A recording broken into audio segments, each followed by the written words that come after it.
আসসালামু আলাইকুম প্রিয় ভাই ও বোনেরা। নবীজি সাল্লাল্লাহু আলাইহি ওয়াসাল্লাম বলেছেন, আফদালুল জিহাদি কালিমাতু আদলিন ইনদা সুলতানিন জাইর। সর্বোত্তম জিহাদ ওই ব্যক্তি করে যে অত্যাচারী শাসকের সামনে সত্য কথা বলে। আজ আমরা ইতিহাসের এক গুরুত্বপূর্ণ মোড়ে দাঁড়িয়ে আছি। সারা দেশ জুড়ে তরুণ প্রজন্ম পথে নেমে গিয়েছে। তাদের উদ্দেশ্য একটি, প্রশাসনের কাছে একটি ন্যায্য দাবি তুলে ধরা। তাদের এই শান্তিপূর্ণ প্রতিবাদ কোনো রাজনৈতিক কর্মকাণ্ড নয়, কেবলমাত্র নাগরিক দায়িত্বের বহিঃপ্রকাশও নয়। তারা যা করছে তা সরাসরি ইবাদত, এবং তা নবীজি সাল্লাল্লাহু আলাইহি ওয়াসাল্লামের বক্তব্য থেকেই সাব্যস্ত।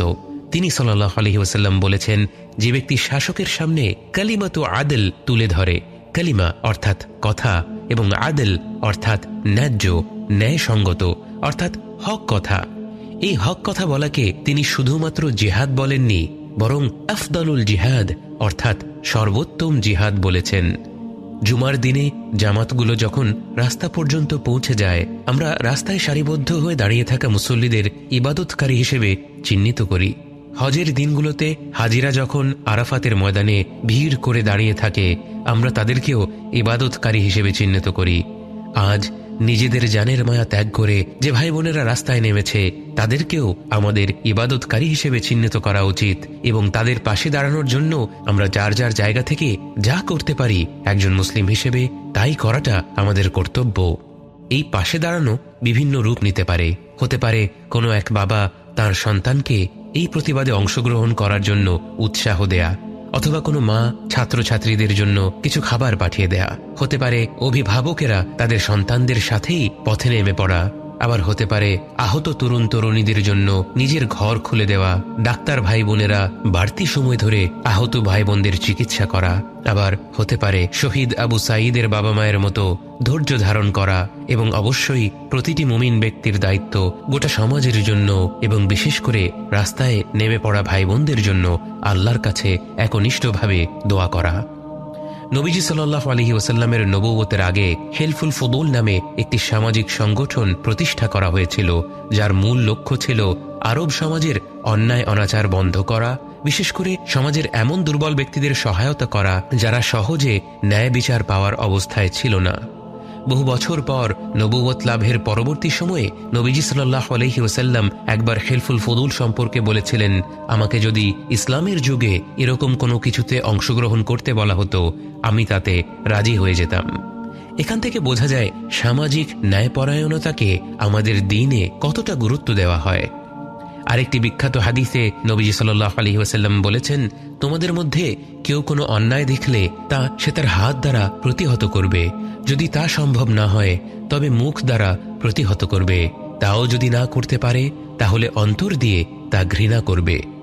তরুণ সমাজের এই আন্দোলন শুধু কোটার বিরুদ্ধে নয়, বাস্তবে এটি সার্বিক একটি যোগ্যতা ভিত্তিক সমাজ গড়ে তোলার আন্দোলন। বছরের পর বছর যে অশ্লীল লুটপাট আমরা দেখে আসছি, যেখানে মেধার কোনো মূল্যায়ন নেই, অথচ চাটুকারী আর ধোঁকাবাজরা সাধারণ মানুষের সম্পদ অন্যায়ভাবে আত্মসাৎ করেই চলেছে, তরুণ সমাজ সিদ্ধান্ত নিয়েছে এই কর্মকাণ্ডগুলোকে শুধু অন্তরে ঘৃণা করে গেলেই চলবে না, এবার এর বিরুদ্ধে আওয়াজ তুলতে হবে। সারা দেশের প্রতিটি অঞ্চলের মুমিন জনগণের দায়িত্ব আজ তাদের পাশে দাঁড়ানো। আমাদের আলেম ওলামাদের উচিত প্রত্যেকে তাদের জায়গা থেকে এ ব্যাপারে নেতৃত্ব দেওয়া। বরং আলেম ওলামাদের আরো বেশি এগিয়ে আসা প্রয়োজন, কারণ যারা দুর্নীতি করছে তারা সবার আগে ইসলাম ধর্মকে ব্যবহার করে ধর্ম ব্যবসা করছে। যে চোর প্রশ্নপত্র ফাঁস করে শত শত কোটি টাকা আত্মসাৎ করে বলে সে যে টাকা চুরি করেছে তা সব আল্লাহর রাস্তায় ব্যয় করেছে, এতে কি ইসলামকে নিয়ে প্রহসন করা হয় না? এই বক্তব্যগুলোতে কি ধর্মপ্রাণ মুসলিম জনগণ আঘাত পায় না? আমাদের আলেম ওলামাদেরকে আজ আল্লাহ তাআলা এত বড় বড় প্ল্যাটফর্ম দিয়েছেন। ইউটিউব এবং ফেসবুক জুড়ে ওয়াজ মাহফিলের ভিডিওর ছড়াছড়ি। আল্লাহ আপনাদেরকে এই প্ল্যাটফর্ম শুধু ভিউ গোনার জন্য দেননি, বরং এটি আল্লাহর তরফ থেকে একটি আমানত। এর সৎ ব্যবহার করা আমাদের কর্তব্য।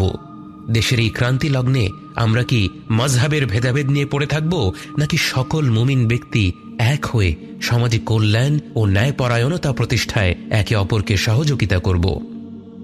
আল্লাহ যেন আমাদের প্রত্যেক তরুণ ভাই বোনদের এই উদ্যোগ কবুল করে নেন এবং আমাদের প্রত্যেককে সক্রিয়ভাবে তাদের পাশে দাঁড়ানোর তৌফিক দান করেন। পরিশেষে সেই সকল ভাই বোনেরা যারা শান্তিপূর্ণভাবে এই আন্দোলনে অংশগ্রহণ করার কারণে তাদেরকে নির্মমভাবে হত্যা করা হয়েছে, আল্লাহ যেন তাদেরকে শহীদ হিসেবে কবুল করে নেন এবং তাদের পিতামাতাকে এবং পরিবার পরিজনদেরকে ধৈর্য ধারণের ক্ষমতা